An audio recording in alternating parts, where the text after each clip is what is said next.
হদস হয়েছে, ওযু ভেঙে গেছে, যার ওযু নাই, ওই ব্যক্তি যদি বিনা ওযুয়ে নামাজ পড়তে যায়, লা ইউকবালু সালাতু, ওই ব্যক্তির নামাজ কবুল হবে না।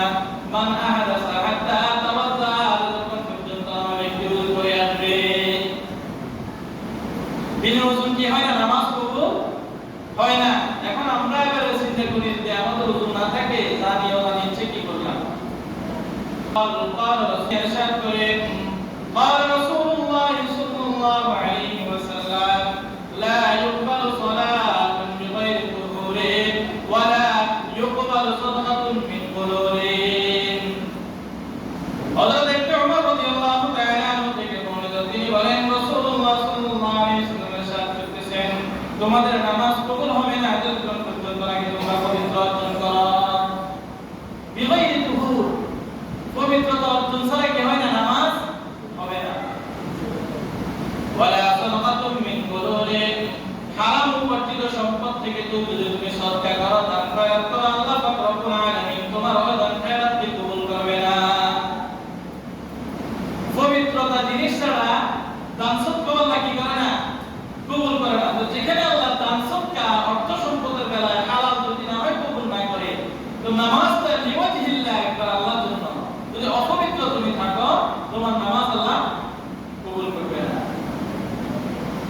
وعن علي رضي الله تعالى عنه قال قال رسول الله صلى الله عليه وسلم مفتاح الصلاة الطهور وتعليم التكبير وتحليل التسليم। حضرت علي رضي الله تعالى عنه থেকে রওয়ায়াত তিনি ইরশাদ করেন, রাসূলুল্লাহ সাল্লাল্লাহু আলাইহি ওয়াসাল্লাম বর্ণনা দিয়েছেন, বলেছেন, বলে মিফতাহুস সালাতিত তুহুর, নামাজ হলো বেহেশতের চাবি, নামাজ হলো এমন মিফতাহুস সালাত, নামাজের চাবি, আত-তুহুর, পবিত্রতা। তোমাদের দুনিয়াতে তালা খোলার জন্য চাবির প্রয়োজন, ঘরে ঢুকতে হলে, তোমরা যদি নামাজে ঢুকতে হয়, নামাজ যদি তোমরা প্রবেশ করতে হয়, তাহলে তোমাদের জন্য সর্বপ্রথম পবিত্রতা অর্জন করে নিতে হবে, তাহলে তোমরা নামাজের ভিতরে প্রবেশ করতে পারবে। وعن جابر رضي الله تعالى عنه قال قال رسول الله صلى الله عليه وسلم مفتاح الجنة الصلاة ومفتاح الصلاة الطهور رواه أحمد। حضرت جابر رضي الله تعالى عنه থেকে রওয়ায়াত, রাসূলুল্লাহ সাল্লাল্লাহু আলাইহি ওয়াসাল্লাম ارشاد করেন, নামাজ হলো বেহেশতের চাবি, নামাজ বেহেশতের চাবি, ওয়া মিফতাহুস সালাতিত তুহুর, আর নামাজের জন্য চাবি হলো ওযু, নামাজের জন্য চাবি ওযু। তো জান্নাতে যেতে হলে তোমার জন্য লাগবে নামাজ, জান্নাতে যেতে হলে জান্নাতের চাবি, দরজা খোলার জন্য চাবি হলো নামাজ, আর দুনিয়ার বুকে নামাজের জন্য চাবি হলো পবিত্রতা, ওযু। ওযু আমাদের ওযু করতে হবে। এখন আমরা চিন্তা করেন, আমি 4টা হাদিস পড়লাম, আল্লাহ পাক আমাদেরকে হাদিস 4টার উপর আমল করার তৌফিক দান করেন। এখন ওযুর মতো যদি ওযু না করি, হকাদাই হবে না। আল্লাহ রাসূল সাল্লাল্লাহু আলাইহি ওয়াসাল্লাম সাহাবায়ে কেরামদেরকে ইরশাদ করে বলতেছেন, তোমাদের মধ্য থেকে যদি কেউ সুন্দরভাবে উত্তম রূপে ওযু করে, এরপরে যখন সে ওযুর পানি দিয়ে তার মুখমণ্ডল ধৌত করলো, আল্লাহ পাক রব্বুল আলামিন তার চোখের সমস্ত গুনাহগুলো মাফ করে দিলেন, যেগুলো তার সে চোখ দিয়ে করেছেন। তাইলে মুখ দ্বারা কি হয়ে গেল, চোখের গুনাহগুলো আল্লাহ মাফ করে দিতেছেন পানি পড়ার সাথে সাথে, পানি দ্বারা। তোমাদের মধ্য থেকে যদি তোমরা কেউ ওযুর ভিতরে সুন্দরভাবে দোনো হাতের কবজি পর্যন্ত, দোনো হাতের কনি পর্যন্ত ধৌত করো, তোমাদের হাত দিয়ে যে সমস্ত গুনাহগুলো করেছো তোমরা, ওযুর পানির মাধ্যমে তোমাদের সমস্ত গুনাহগুলো আল্লাহ পাক রব্বুল আলামিন মাফ করে দিবেন, মুছে দিবেন। তোমাদের মধ্য থেকে যদি কেউ ওযু করার সময় সুন্দরভাবে দোনো পা ভালোভাবে ধৌত করে, কি পর্যন্ত, ছোট গিরা পর্যন্ত, আল্লাহ পাক রব্বুল আলামিন তিনার রাসূলকে দিয়ে বলাইতেছেন, তাহলে বান্দা তোমাদের পায়ে যে সমস্ত গুনাহগুলো করছো, ওযুর মাধ্যমে তোমার পায়ের গুনাহগুলো আমি ক্ষমা করে দিলাম। সুবহানাল্লাহ। তাহলে ওযু করলে লাভ, ক্ষতি নাই, ওযু করলে লাভ, ক্ষতি নাই।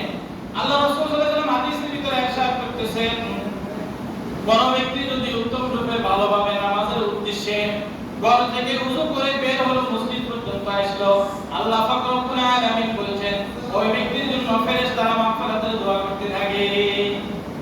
ওই ওযুকারী ব্যক্তির জন্য কি করতেছে? মাগফিরাতের দোয়া করতেছে। এবং ওই ব্যক্তি মসজিদে আসে দেখলো নামাজের জামাত হয়ে গেছে। আল্লাহ পাক রব্বুল আলামিন তিনার রাসূলকে দিয়ে বলাইতেছেন, রাসূল সাল্লাল্লাহু আলাইহি ওয়াসাল্লাম বলতেছেন, ওই বান্দা যদিও জামাত পায় নাই, আমি বান্দার আমলনামার ভিতরে 5 জামাত তাকবীরুল্লাহ শহীদ জামাতের সওয়াব লিখে দেব। আপনি বাড়ি থেকে ওযু করে আসছেন, খুব তাড়াতাড়ি জামাত ধরবেন, আসে দেখছেন কি হয়ে গেছে? জামাত হয়ে গেছে। আপনি এখন ঘরে নিজে নিজে করবেন, কিসের সওয়াব পাইতেছেন? জামাতের সওয়াব পাইতেছেন। দেখেন ওযুর কত বড় ফজিলত, কত বড় ওযুর ফজিলত। আর আমরা ওযু করতে আলসি করি। আল্লাহ রাসূল সাল্লাল্লাহু আলাইহি ওয়াসাল্লাম বলতেছেন, সাহাবায়ে কেরাম রাসূল সাল্লাল্লাহু আলাইহি ওয়াসাল্লামকে জিজ্ঞেস করতেছেন, হুজুর আদম আলাইহিস সালাম থেকে কিয়ামত পর্যন্ত যতগুলো উম্মত আসবে, কাল কিয়ামতের ময়দানে, হাসরের ময়দানে আপনি আপনার উম্মতকে কিভাবে চিনবেন? রাসূল সাল্লাল্লাহু আলাইহি ওয়াসাল্লাম বললেন সাহাবায়ে কেরামকে, আমি আমার মুসলমান মুমিন উম্মতদেরকে এভাবে চিনব, দেখবেন কাল কিয়ামতের ময়দানে আমার মুসলমান ইমানদার নামাজীদের নামাজের স্থানগুলা, ওযুর স্থানগুলা মিট মিট মিট মিট করে জোড়ার মতো জ্বলতেছে, আকাশের তারকার মতো মিট মিট মিট মিট করে জ্বলতেছে। আমি বুঝতে পারবো এগুলো হলো সবগুলা আমার আখির জামানার নবীর উম্মত, আমার উম্মত। এগুলো সবগুলা নামাজি, এগুলো নামাজ পড়ছে এবং এগুলো ওযু করছে। তাহলে ওযু করলে লাভ। কিয়ামতের ময়দানে ওযুর অঙ্গগুলো কি করবেন? জোনাকি পোকার মতো, তারকার মতো মিট মিট করে জ্বলবে। এটার দ্বারা আল্লাহ রাসূল চিনে নেবেন। আল্লাহ রাসূল মেসেজ দিতেছে, তোমাদের মাঠের ভিতরে কতগুলা ঘোড়া আছে, সবগুলা ঘোড়া সাদা। বলো তো ওখানে যদি কপালের ভিতরে যদি একটা কালো থাকে, চিনতে তোমাদের কষ্ট হবে কিনা? মাঠের ভিতরে যদি কতগুলা ঘোড়া থাকে, সবগুলা ঘোড়া যদি কালো হয় আর একটা ঘোড়ার কপালের ভিতরে যদি সাদা হয়, করোনা চিনতে তোমাদের কষ্ট হবে কিনা? সাহাবায়ে কেরাম বলল না, বলে ঠিক, আমি আমার উম্মতকে ওইভাবে চিনবো। হাতে কলমে শিক্ষা দিয়ে সাহাবায়ে কেরাম উম্মতদেরকে শিখাই গেছে। আর আমরা ওযু করি না, হেলে গেলে ওযু করি, কোন রকম হাত মুখ ধুয়ে চলে আসি। মহিলারা তো মেকআপ নষ্ট হয়ে যাবে জন্য করে না। রোজা রাখতে গেলে মাশাআল্লাহ থাকতে গেলে, কিন্তু নামাজের বেলা বললে তারা অলস। ক্রিম লাগাই 2-3 বার, ওযু করবে কতবার? এই জন্য মা বোনদেরকেও বলবো, নামাজের বেলায় কোনো ক্রিম আর মেকআপ নাই। আপনি ওযু করে নামাজ পড়েন, আর যদি রাখতে পারেন আসর নামাজ ওযু করে এশার নামাজ পর্যন্ত পড়েন, আলহামদুলিল্লাহ, সমস্যা নেই, সমস্যা নেই।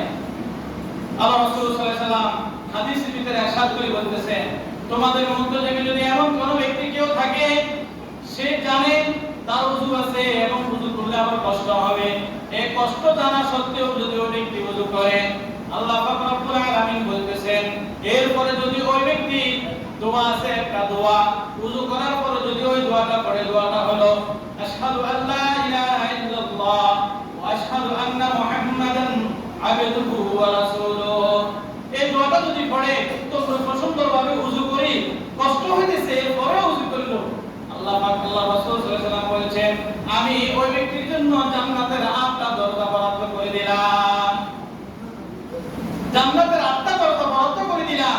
আর এই ওযুকারী ব্যক্তি জান্নাতের 8টা দরজার যে কোনো দরজা খুলে সে জান্নাতে প্রবেশ করতে পারবে।